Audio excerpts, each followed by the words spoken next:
Hi, my name is Regina, and I'm a homeschooling mom to four children. I have an 8-year-old, a 6-year-old, a 3-year-old, and a 2-month-old. And I just wanted to provide a walk through Curiosity Chronicles snapshots of medieval history for those who are interested. I've seen a couple of videos about ancient history, but none of medieval history. So I thought if anyone was interested, this might be useful. So we used this last year for second grade history with my now 8-year-old. He was not 8-year-old at the time. And he really enjoyed this curriculum. So I thought it would be nice to share. Just to provide an overview, Curiosity Chronicles is a secular curriculum. The book is divided into 36 chapters. So I think the idea being that you would cover a chapter a week. There is an activity guide that we did not use, but that you can purchase, I think, as a PDF download from their store. And it looked really interesting. I might be tempted in the future to purchase it, but we did not use it. And the other thing to know that's really important about this curriculum is that the text is not written in narrative form. It's written as a dialogue between two characters, Ted and Mona. And that's different from, say, Story of the World or A Child's History of the World. For some, that might be a positive. For others, that'd be a negative. My son really enjoyed this format, but we can talk about that more later in the video. So, and then the other thing to note is that Curiosity Chronicles is the history spine for Torchlight, which is a secular curriculum, and you should definitely check that out if you're looking for a secular curriculum outline.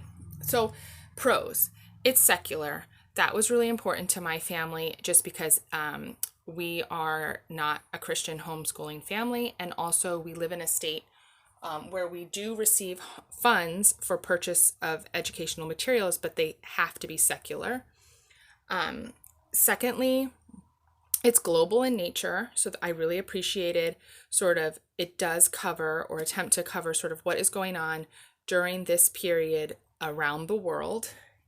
Third, it's richly illustrated, so I'm just going to flip through while I'm talking, but you can just see the amount of effort that went into sourcing photographs, artwork, drawing these cartoons of Ted and Mona. It's really quite beautiful, and it held my son's attention, the now 8-year-old, but it also held my then 4-year-old's attention. She loved to look at this book. So one of the things that we really enjoyed was the dialogue format. I could see how that would be annoying to some people. You definitely have to voice it differently than you would sort of telling a story or reading a book straight through.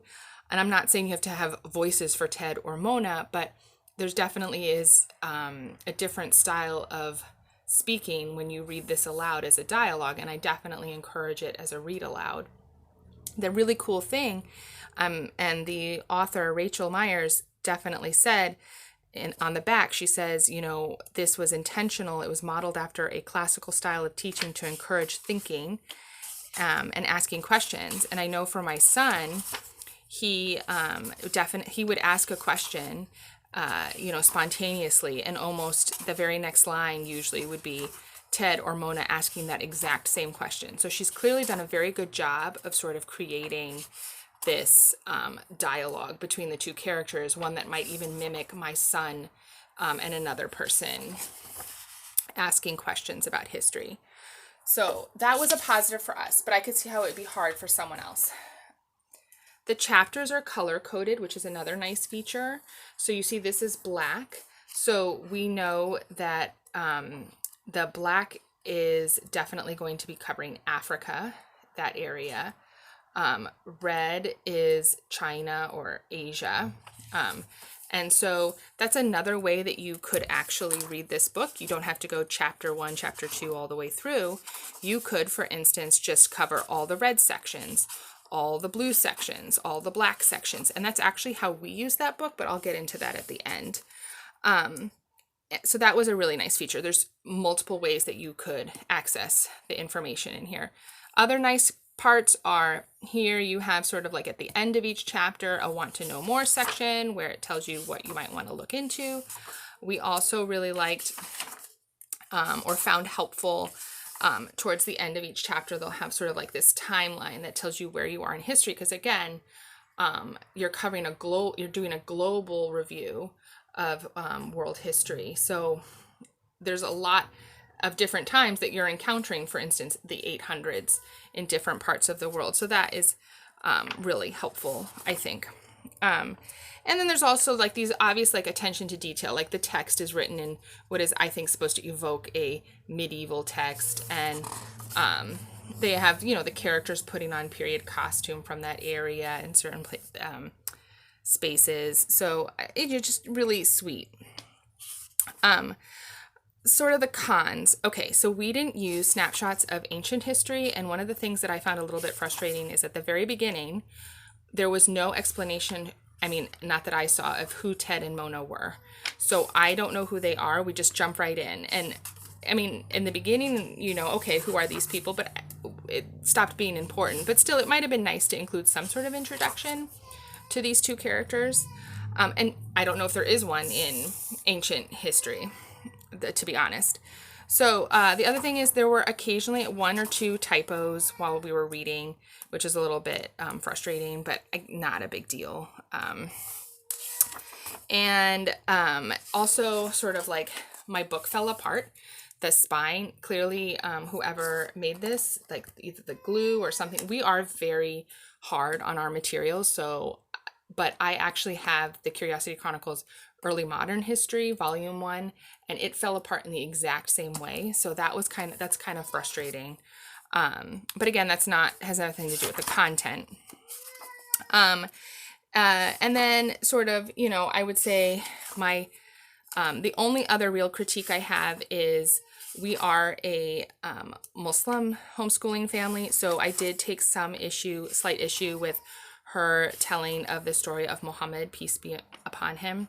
And I understand I did feel though that her telling of the story of the origins of Islam was pretty fair, although there were some issues that I took with it, but I also am willing to concede that as a Muslim homeschooling family or a Muslim homeschooler, I'm looking at it perhaps more critically, that section, than another reader.